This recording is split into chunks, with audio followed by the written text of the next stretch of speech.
pertanyaan yang mungkin sedang populer di tengah masyarakat, yaitu tentang ada kasus orang yang dihakimi gara-gara dia protes suara masjid speakernya terlalu keras. Sebenarnya sebatas mana sih kebolehan masjid itu pakai pengeras suara? Ini pertanyaannya. Baik, jadi begini, sebenarnya aslinya kalau kita merujuk kepada apa yang terjadi di masa Rasulullah SAW, kita tidak menemukan di Masjid Nabawi masa itu pengeras suara, nggak ada. Jadi kalau ditanya apa hukum pakai pengeras suara, jawabannya bid'ah sebenarnya. Maksudnya tidak ada di zaman Rasulullah SAW itu. Speaker atau pengeras suara itu kan baru adanya di abad ke-20 ini, di abad ke-14 Hijriah. Di mana sepanjang perjalanan umat Islam dari dulu sampai sekarang memang pengeras suara itu belum ada, belum ditemukan. Setelah ditemukan kemudian memang cukup menjadi perbedaan pendapat juga ya, antara yang mengharamkan pengeras suara dengan yang istilahnya mau menggunakan pengeras suara. Karena kalau dilihat dari aslinya ya, Bilal itu diminta oleh Nabi untuk naik ke atas ya, ke atap begitu untuk mengumandangkan azan. Itu memang kalau kita lihat pesannya biar lebih terdengar suaranya itu. Nah, di zaman dulu harus dibangun menara biar orang bisa naik ke atasnya. Nah, di atas itu kemudian dia mengumandangkan azan gitu ya. Nah, begitu ditemukannya alat pengeras suara, orangnya nggak perlu naik. Cukup pengerasnya aja naik ke atas dan kemudian terdengarlah suara azan. Kalau sampai pada batas suara azan ya, nampaknya kita yang hidup di zaman sekarang, seluruh umat Islam di seluruh dunia rasanya sepakat bahwa masjid itu ya boleh pakai speaker untuk azan.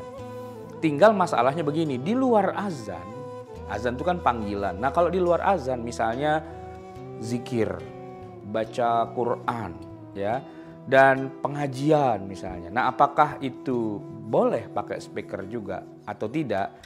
Nah, ini kaitannya nanti dengan secara teknis apakah ini dianggap lazim, layak, terus juga apakah ini mengganggu, memberi madarat kepada masyarakat sekitarnya atau tidak.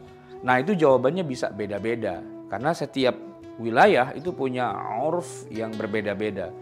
Mungkin kalau di pedesaan ya, di kampung-kampung kita yang di pelosok-pelosok itu, karena rumahnya juga saling berjauhan begitu ya, seandainya di masjid itu ada zikir lalu pakai pengeras, lalu masyarakatnya juga menganggap zikir itu adalah bagian dari ritual kehidupan keagamaan mereka dan mereka ikhlas, mereka ridho semuanya, why not? Kenapa tidak, ya kan? Artinya masyarakatnya oke, setuju bahwa kalau zikir di masjid itu pakai pengeras, ya sudah oke-oke aja. Tapi masalahnya begini, itu kan tipikal di suatu tempat, ya kan? Boleh jadi nanti di tempat yang lain, sebutlah misalnya daerah yang agak heterogen, ada muslim tapi ada tidak muslim misalnya. Lalu mereka setiap hari selain mendengar azan 5 waktu, dengar juga zikir yang keras, dengar juga membaca ayat Al-Quran yang keras beberapa menit sebelum azan, bahkan juga mendengar pengajian dengan suara yang keras. Nah, pertanyaannya begini, ini tetangga-tetangga masjid yang agamanya bukan Islam, bisa jadi mereka memang tidak mayoritas gitu ya, bisa jadi mereka minoritas. Kira-kira mereka ini terganggu atau tidak? Nah, ini yang sering terjadi konflik itu kan gara-gara ini. Artinya begini, kamu tuh ya cuman minoritas di sini, kok mau ngatur-ngatur masjid yang milik kami yang lebih besar, yang mayoritas. Nah, ini kan tirani mayoritas kepada minoritas, sehingga yang minoritas jadi tahu diri begitu kan. Nanti kalau suasananya dibalik gitu, masjidnya ada di wilayah yang mayoritasnya bukan Islam. Nah, itu biasanya pengurus masjidnya lebih hati-hati. Jadi dia minta izin dulu kepada masyarakat, kanan kiri, kepada tokoh masyarakat dan sebagainya. Saya mau nyalahin speaker ini kira-kira boleh apa enggak. Jadi sebenarnya masalah speaker ini kayaknya lebih tepat itu dikembalikan kepada musyawarah masyarakat yang ada di sekitarnya. Baik sesama umat Islam ataupun juga sesama yang bukan Islam.